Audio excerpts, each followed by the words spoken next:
Hey, everybody. Welcome into episode 261 of the Leaning into Leadership podcast.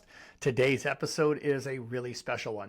I recorded this episode on location in Edmond, Oklahoma earlier this week. And usually when I record, I don't turn them around quite that quick, but oh my goodness, this conversation is incredible. I was keynoting the OASSP and OMLEA conference along with my friend Joe Beckman. Joe and I had not seen each other in person in a few years, and we spent a little time catching up, and then we decided, hey, why don't we just record a podcast episode? And that's what we did. And in this conversation, we're going to talk about something that every leader says matters, but not every leader treats it like it truly does.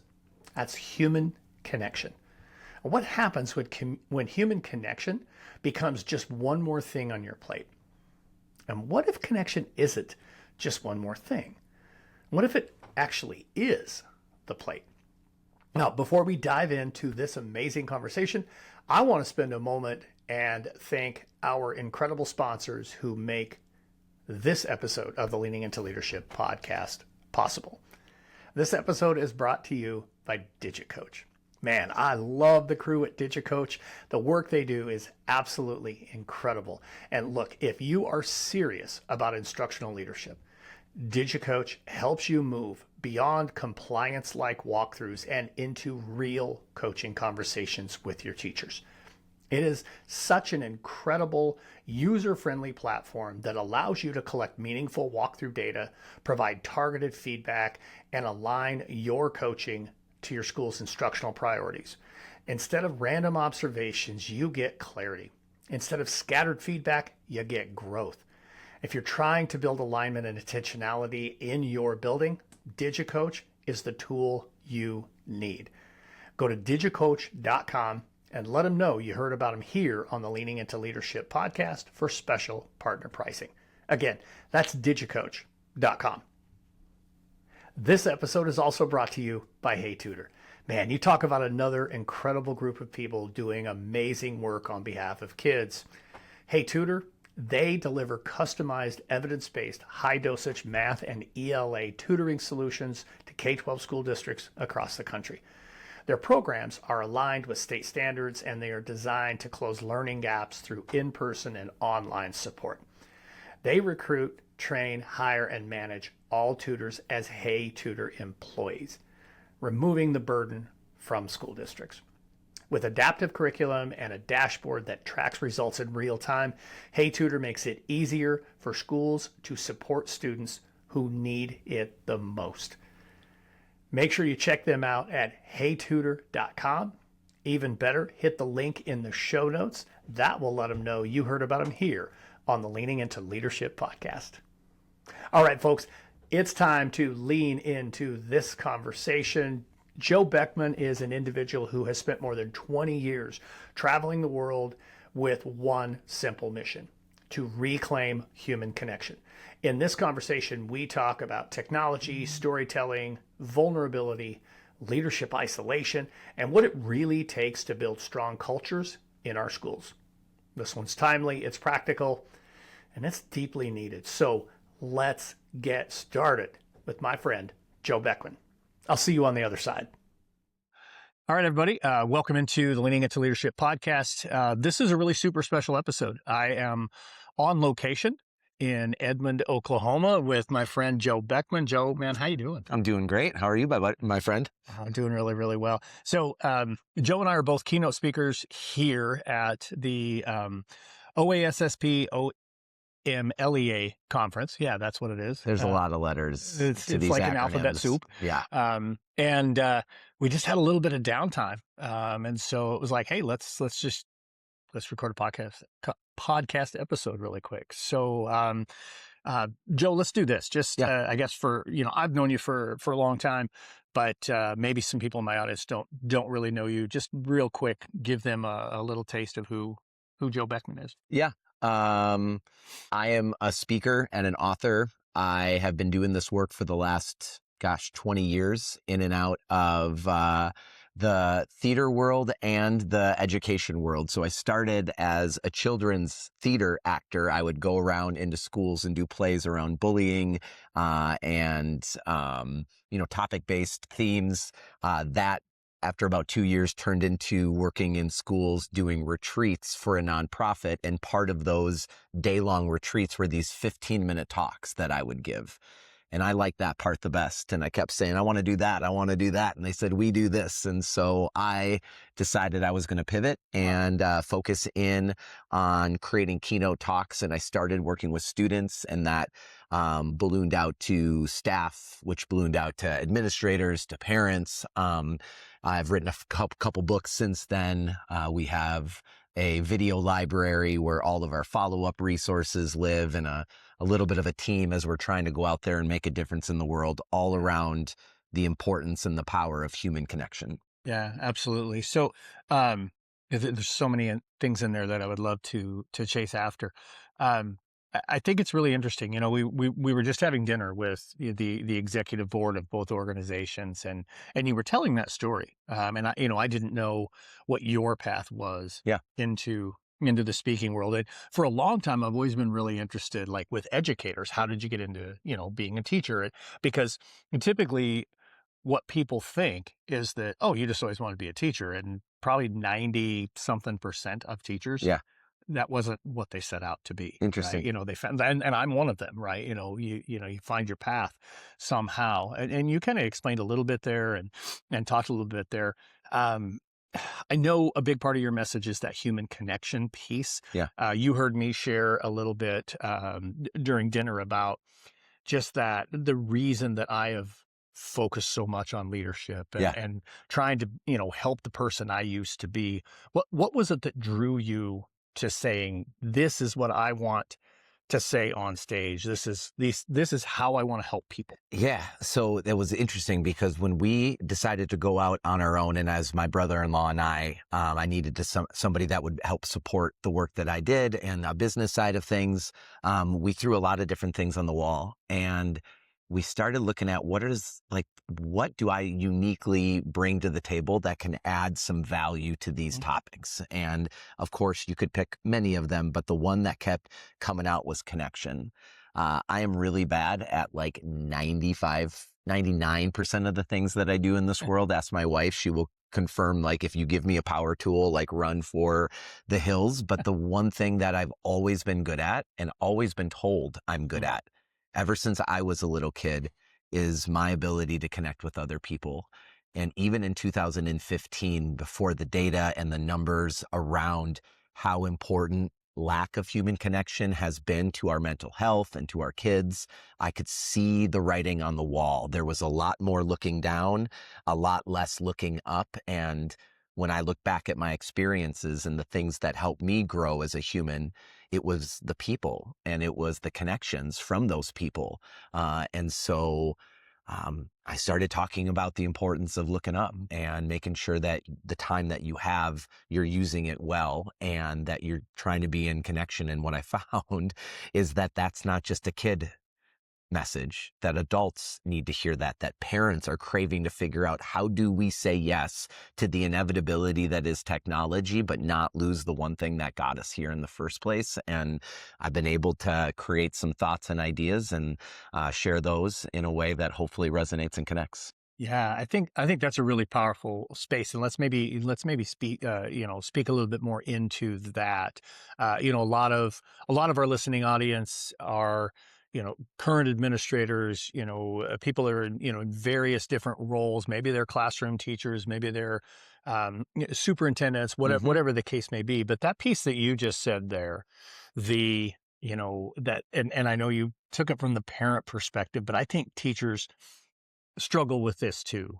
Certainly I hear it in a lot of schools too, that, that how do we bridge that technology gap without losing that interpersonal piece? One of the schools I work with, and I think the principal was mostly joking, but there's a part of him, he said, I'm ready to just go back to paper pencil. Yeah. I mean, 90% of my problems would be gone if I didn't have social media, is what I hear a lot. Yeah. Right? Yeah. Yeah. What are some of the things that you're sharing with You pick the group, parents, Let, school leaders, let's focus teachers. leaders. Yeah. I think the biggest thing is where we're seeing connection on the priority scale. And so my analogy as a lifelong Minnesotan, we would get together a lot and do potlucks, right? Where everyone would bring something and, you hope that yours went, if it went or whatever. Well, every once in a while you were asked to bring the plates. And if you brought the cheap, generic plates or whatever that would like crush with like Cheeto on it, like you never get asked back. But if you brought the Chinettes, man, That's those right. industrial grade steel plates, you could throw whatever tater tot hot dish or green bean casserole you wanted because the plate was strong. And Yeah. my point behind that is when we see connection as just one more thing on the plate, it's going to feel like one more thing on the plate and we're going to lose it amongst all the other things. Yeah. But when we see connection as the plate, as the foundation to everything else, and if that part of it is strong, some of the other things that are going to come on our plate, whether we like it or not, they don't go away, but they're a little less overwhelming. And the solutions that we can build with the people around us become a little bit more manageable. And that connection piece, when we see it as the priority and the foundation rather than just one more thing, I think that's where even people who go, I'm not good at connection. I'm here to teach history, not empathy. Like, come on, all that stuff. But I think when we show that the data around it and how important it is and how the biggest thing, Darren, this is the biggest thing, is that small things can do so much. Like literally a nickname for a kid, a high five in the hallway. We had a geometry teacher. Her name was Miss Forbes. She never high-fived kids in the hallway. In fact, it would have been super weird if Miss Forbes was like, hey, high five. She was not that teacher, but she would come up to us one-on-one and she would say, scale of 1 to 5, how was your weekend? And we, 5 or 3 or whatever. And what I realize now is she wasn't necessarily looking for the 4s and the 5s as much as she was looking for the 1s. And if there was a pattern of that, I think she was looking to find, and just her way of building a connection, and with that connection, being able to support students, even beyond the academics. So I think little things go further than we know. And when we see it as the foundation, yeah, everything else flourishes. I think that's such an important way to look at it, because right now, man, and this isn't just true in education, but I mean, that's really who we're kind of talking about right now. Every one of us have so much on our plates, and we think about, just one more thing. Yeah. And I mean, I like how you talk about that as the, as that foundation. Also love the analogy with the Chinette plate versus the generic paper plate that would fall apart. By the way, my wife would never come to your potluck because she is the daughter of a health inspector, and just none of that passes the sniff test. No potlucks. Oh yeah, no one ever brought plastic gloves. Let's just say that. She's a Midwest kid. She was born in Iowa, for goodness sakes, right?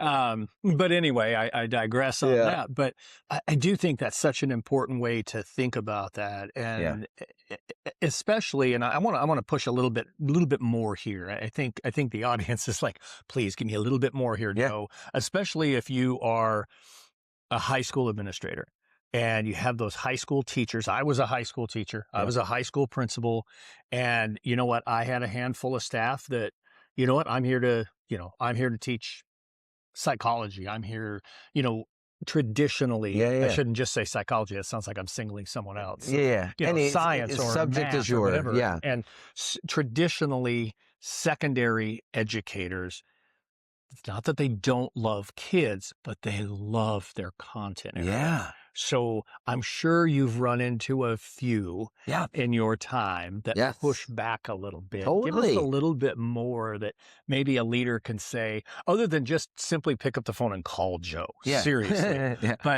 But what's something that maybe you can help them to, get through to those ones that struggle with the connection? So a couple things. Better than I do, because I've never been in your shoes, that if you can get 80% of your staff on board with anything, that's a huge win. You might always have somebody who doesn't feel connection is important.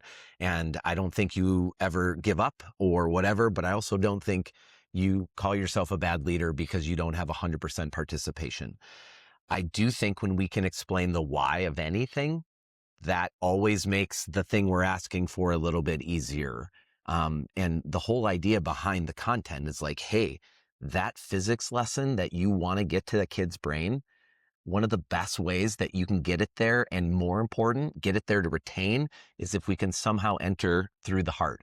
And what I always say to teachers, no matter who you are, where you come from, what your performance level is or not, one of the greatest ways that we can get to a kid's brain through their heart is through the power of story.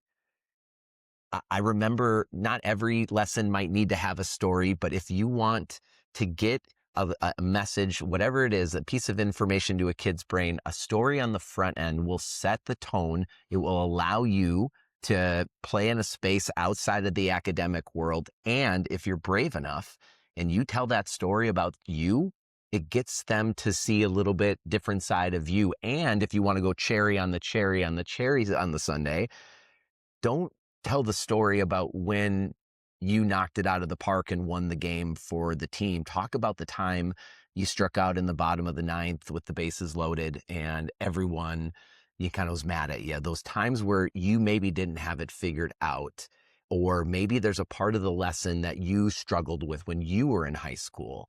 And if you can just set the tone around, this is something that maybe I didn't know all that well, and you show just a little bit of vulnerability in any area of your life, I think that will allow that message that you want to get to their brain to get there a lot faster. It helps you build connection. And it's one of those things that everybody has. Everybody has 30 seconds at the beginning of a lesson to scaffold around it with a quick story. It doesn't have to be the most compelling. Doesn't have to be yours, but just something that allows you to talk about something that you're interested in or passionate about, and then get into the lesson. That is super powerful. I love that. Just listening to you talk about that takes me back to, I was a sophomore in high school, and my geometry teacher, I'm not a guy who likes math. Yeah, Not nor am I. Yeah. And my geometry teacher had applied for the NASA space shuttle mission that ultimately Krista McAuliffe was the teacher. And unfortunately, Yeah. that was a tragedy. Yeah. But, and I don't know if my teacher was a finalist or a I just know she was in the mix. Yeah. And she told us this story. And then, we were like 6-year-olds at this point in time. We weren't. We were sophomores in high school, but everything she tried to find ways to connect it to anything to do with the space program. Yeah. And for me, I did pretty darn well in geometry that year. Yep. And I really think, and God love Mary Moeller, I still don't really 100%. care for math, but because of that, that's where you're taking me. That's you're pulling me exactly right to a story, and I think that's such a powerful thing. I love that so much. I really do. But what I want to ask next, though, same vein of thinking, but now let's talk about that student to student piece. I know you do a lot of work with students as well. Man, I'll tell you what, the schools I'm in right now, I see kids that are they're just glazed over, looking, into their laptop screens. When they're in the hall, they're looking into their phones. Yeah. That interpersonal communication. When we were in school, Back in my day. If you will, it was just so different. And you stayed outside until the street light came on, and that meant you had to go home and have dinner or whatever. That's just not what this generation is growing up with. So when you're working student to student with large groups of students, what are some things you're doing to help them reconnect or find ways to get that connection that isn't just through the technology? Yeah. I think first and foremost, we have to call out the fact that kids these days are the same kids that they were 50 years ago, and the same kids, and different, obviously, but the environment around them is really what's different. Their deep needs, their wants, their desires to belong, to make an impact, to leave our world better than we found it, all of that hasn't changed. But when you're giving them the most addictive device in the history of the planet, that literally sends the same signals to their brains that every addictive thing, cigarettes, drugs, gambling, that's dopamine, hit after hit after hit after hit. And then we look at kids and go, kids these days, what on earth is going on with them? They can't talk to us. They can't make eye contact. They don't know how to have conflicting conversations. They sit in their room. And all of that is absolutely true. But when we blame kids for it, I think we're looking through the wrong lens. Like, I think we have to start seeing what's happening right now, almost like we did back in the day. There was this big organization, an entity called Big Tobacco. Oh, yeah. Their number one job with the product they sold was to put things in that product, but not tell anybody about it. And those things made us addicted.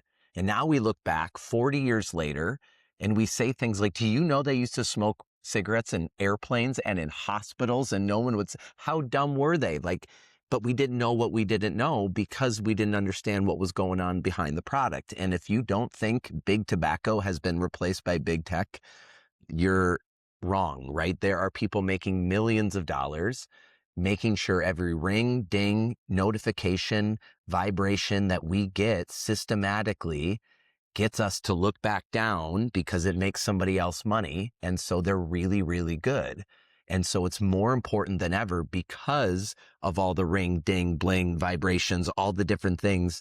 It's so important for us as adults to get our stuff figured out so that we are models for what we are asking for from our kids. I cannot tell you, I don't know who needs to hear this right now, but I'm guilty of get off your phone, get off your phone, get off. Hold on real quick. I just gotta send a quick text. And then 45 minutes later, I'm doom scrolling. And what did I just do with my time? And I think we do that a lot as adults is we think we've got it figured out. But when we model what we are asking for from our kids, that's the best leadership that we can have. And so what it means is, number one, have a few sacred spaces where the phone doesn't go. Dinner table, car, bedroom, whatever it may be, because if that phone is not there, we're not as tempted. If it is there, we're going to lose that battle, right? So a couple sacred spaces, a couple non-negotiables of like back in the day, like I always say, parents are like, what do I do? And adults, what do we do with kids? We never grew up with it. I'm like, how many of you would let your kids open up your liquor cabinet while you went away for the weekend and had all their friends? You'd say no, absolutely not. How many would let your kids swear in church? No, absolutely not. We have these hard non-negotiables in all these other areas in our lives, and then we feel helpless when it comes to the phone. And so I think it's really important that we take the power back. And if we're paying for a phone, that we have a few, if you don't like it, then you don't get a phone. And so one of ours is, we're going to make sure nobody in our family has social media until at least 9th grade, because that's what the data comes back and shows is like the most vulnerable time is in middle school. That's a non-negotiable. You don't like it, you don't get a phone. And so we have a few of those as a family, and I do a few of those as my own personal self that I think helps me at least have a balance between this technology and connection. But I think when we're blaming kids, that's the problem. And Darren, I don't know if you ever played golf. Oh, yeah. Yeah, but if you stopped playing golf, so I was a better golfer in 8th grade than I am now as a 46-year-old adult. I'm stronger, I'm better. I think I could hit the ball far, but the reason I'm not as good is because I've stopped practicing. And when we stop practicing anything, we get really weak. Connection is a practice. When we stop, as a skill, when we stop practicing that skill. So when you're at a restaurant, parents or leaders or whoever's watching this, and you order for your children and you don't make them get off their screens and make awkward eye contact, we're passing up an opportunity to give our kids practice into these connection skills that require a lot. And so that would be like, try to give as much practice to the connection that you can instead of stripping it away because it's easier or more efficient. I think that's fantastic. I could just sit here and listen to you talk about connection like all night long. And after we wrap this up, we probably will go and talk more about this, over a beverage of some kind. Yes. I'm curious. I mean, obviously, again, we're here at this conference. I'm the opening keynote. Joe is the closing keynote. Tell us just a little bit of what your message is going to be for this audience here in, I don't know, a day and a half. Yeah. I think the message specifically is that obviously it's going to be around human connection, but let's think about what a conference like this really accomplishes. It allows you to meet people in your neck of the woods or around you that will allow you to feel like you're not on an island by yourself. Yeah. And so often in leadership, we get to the point where we fight, and then all of a sudden we feel alone. And that feeling of alone has a crippling effect on our leadership. And a conference like this really allows people to understand that even if I live 50 miles down the road, even if I live 500 miles across the state, that there are people who understand that of what I'm going through and some of the struggles that I have. And just like any good team, there are people that I can lean into when I need them, which takes a whole lot of courage as a leader to say, hey, I could use a little help. I don't have it all figured out right now, and I'm struggling. But a conference like this, I think, allows you to build your crew and your people and your network and your champions. Yeah, I love that. I love that. I think that's one of the most important pieces when you get the opportunity to come together here. And guys like you and me, you know, we don't want to just jet in and jet right back out. I Yeah. mean, typically I'm here basically 24 hours. Usually I like to stay a little bit longer, get to know more people, hang out, just network, just build those relationships. Cause like you, I mean, I thrive on that connection, and I thrive on just getting that opportunity to get to know some people and learn, what are their struggles right now? What are the things they're successful at? What are the things they're proud of right now? We were just listening to a principal talk about, he's doing a breakout session, and he's Yeah. really excited about speaking and telling us a little bit about his topic. And I love being able to do those kinds of things. So one final question Yeah. here on the show, same question I ask everybody. This is the Leaning Into Leadership podcast. So Joe, how are you leaning into leadership right now?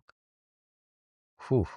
I'm practicing it every day, and I'm struggling every day, and I wish I had better results as a leader. But I will say where I feel very proud of where I'm stepping into right now is being a voice in areas that I've always been quiet in, and trying to lean into uncomfortable conversations and conflicting conversations, because a guy like me likes to make people happy and likes to bring unity to and cohesion.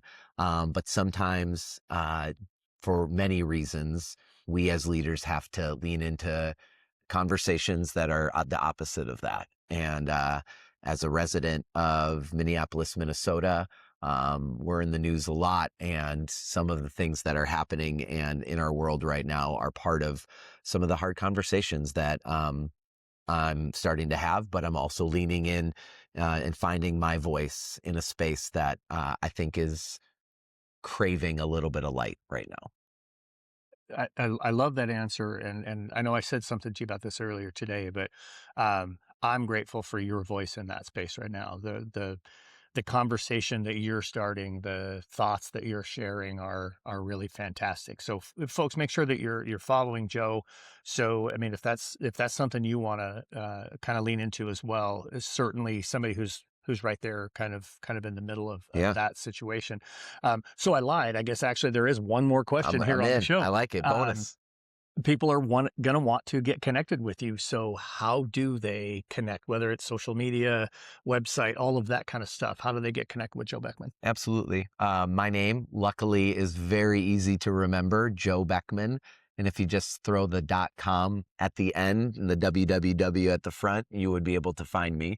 At Joe Beckman, sometimes there's an underscore, sometimes there's not. I didn't understand the whole social media thing early on. And so, but if you look me up, you'll be able to find me pretty easily. I've written a couple books. Those are on Amazon, but also on my website as well, joebeckman.com. And I would love to have any conversation with anybody that is part of your crew and part of this listening audience, and anybody who's fighting for kids every single day. So Absolutely. Yeah. And folks, seriously, if you're looking for someone, you're thinking, man, I want somebody who can come and speak to my kids, speak to my staff about how we get back to human connection, reach out to Joe. Absolutely. One of the very, very best at what he does. thank Joe, you. thanks so much for joining me here Absolutely, brother. I on the show. appreciate it. This was awesome, man. Thank you. Wow. How incredible was that conversation? Folks, I'll tell you what, 99% of the episodes I do here on the Leaning Into Leadership podcast, I do, through technology. And to actually have the opportunity to sit in person with Joe, to have that conversation. Our conversation honestly continued several hours into the evening, and just somebody I genuinely value and somebody I think is an incredible human being.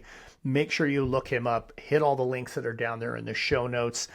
Go check him out at joebeckman.com, and you won't regret it, folks. I promise you. And now it's time for a pep talk. So sticking with the Oklahoma conference, shortly after my keynote, I had an administrator pull me aside and just ask, a little bit of advice. And he shared with me a story about how a handful of his teachers on his campus had just made kind of an arbitrary decision that they were going to stop accepting late work from their students. And the concept here was a decent portion of their students had stopped turning work in on time and were maybe abusing a little bit the ability to turn in late work. So they just decided, well, we'll just say we don't accept it anymore. And what that made me think about, and let me finish the story with him first, I guess. He asked me, Darren, do I address this in front of the entire staff, or do I talk with the individual groups? I mean, like, what steps might you take? And it took me back immediately to a situation I had when I was a building principal. And this was my first year as a building principal. So in my situation, I had a handful of teachers, very small handful, who were sharing some things that were maybe not like terrible, but were inappropriate for high school students on their Facebook page. And they were also friends with their students on Facebook. So it was a violation of policy. I should have, mind you, should have talked to them individually, but I did not. Instead, I talked to the entire staff. I called a staff meeting. I talked about professionalism. I talked about social media use. Oh, it did not go well. It did not go well. And that's the story that I shared with this particular administrator when he asked me, hey, do I talk about this in front of the whole staff, or do I just talk to the individual groups? I mean, in his case, it turns out that there's a couple of PLCs that he can just go and speak specifically to them. And I think that's the route he's going to take. But again, it brought me back to this mindset, and I see it frequently, and I'm guilty of it too, where we punish everyone because of the violations of a few. This time of year, going right along with our message from Joe today about human connection, man, sometimes we need to stop and remember, when we're making decisions, if we're making a broad spectrum decision, are we inevitably and unintendedly pushing away those who support us most, who believe in us most, simply to have consequence for the few? I think it's something definitely worth thinking about, certainly something for all of us to contemplate in this particular time of year. If you're in education, right now, patience is very short and tempers are high. And if we make decisions where we punish all for consequences that really belong with just a few, that's ultimately what's going to happen. We'll push many, many away. So just a little something for you to think about. No challenge for you, but certainly something to think about here as we wrap up episode 261 of the Leaning Into Leadership podcast. As always, folks, I appreciate you tuning in. Make sure you are sharing this episode with others who this might be beneficial to. Make sure you rate and subscribe and review, because all of those things truly matter. Until next week, get out there and have a Road to Awesome week.